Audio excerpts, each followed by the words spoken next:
ಭೀಮಾ ನಡೆ ನ್ಯೂಸ್ಗೆ ಸ್ವಾಗತ. ಇಂದಿನ ಪ್ರಮುಖ ವರದಿಗಳು.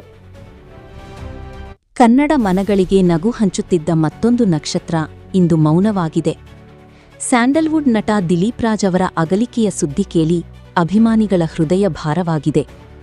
ಕಿರುತೆರೆ ಮತ್ತು ಬೆಳ್ಳಿತೆರೆ ಎರಡರಲ್ಲೂ ತಮ್ಮ ಸರಳ ಅಭಿನಯ, ಮೃದು ಸ್ವಭಾವದಿಂದ ಜನರ ಮನಗೆದ್ದಿದ್ದ ದಿಲೀಪ್ ರಾಜ್ ಇನ್ನು ನೆನಪು ಮಾತ್ರ ಎಂಬುದನ್ನು ನಂಬಲು ಹಲವರಿಗೆ ಆಗುತ್ತಿಲ್ಲ. ನಿನ್ನೆವರೆಗೆ ಪರದೆಯ ಮೇಲೆ ನಗುತ್ತಿದ್ದ ಮುಖ ಇಂದು ಶಾಶ್ವತ ಮೌನಕ್ಕೆ ಜಾರಿದೆ ಎಂಬ ಸುದ್ದಿ ಕನ್ನಡಿಗರ ಕಣ್ಣಲ್ಲಿ ನೀರು ತರಿಸಿದೆ.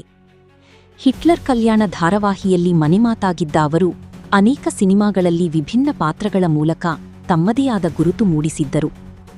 ಅವರ ನಟನೆಯಿಗಿಂತಲೂ ಹೆಚ್ಚು ಜನ ಮೆಚ್ಚಿದ್ದು ಅವರ ವಿನಯ ಮತ್ತು ಮನುಷ್ಯತ್ವವನ್ನು. ಇಂದು ಬೆಳಿಗ್ಗೆ ಹೃದಯಾಘಾತದಿಂದ ಅವರು ಕೊನೆಯುಸಿರೆಳೆದಿದ್ದಾರೆ ಎನ್ನುವ ಸುದ್ದಿ ಹೊರಬಂದ ಕ್ಷಣದಿಂದಲೇ ಸಾಮಾಜಿಕ ಜಾಲತಾಣಗಳಲ್ಲಿ ಅಭಿಮಾನಿಗಳ ಕಂಬನಿ ಮಿಡಿಯುತ್ತಿದೆ. ಇಷ್ಟು ಬೇಗ ಹೋಗಬಾರದಿತ್ತು ಸರ್, ನಿಮ್ಮ ನಗು ಎಂದಿಗೂ ಮರೆತೇ ಹೋಗಲ್ಲ ಎನ್ನುವ ನೋವಿನ ಮಾತುಗಳು ಎಲ್ಲೆಡೆ ಕೇಳಿಬರುತ್ತಿವೆ.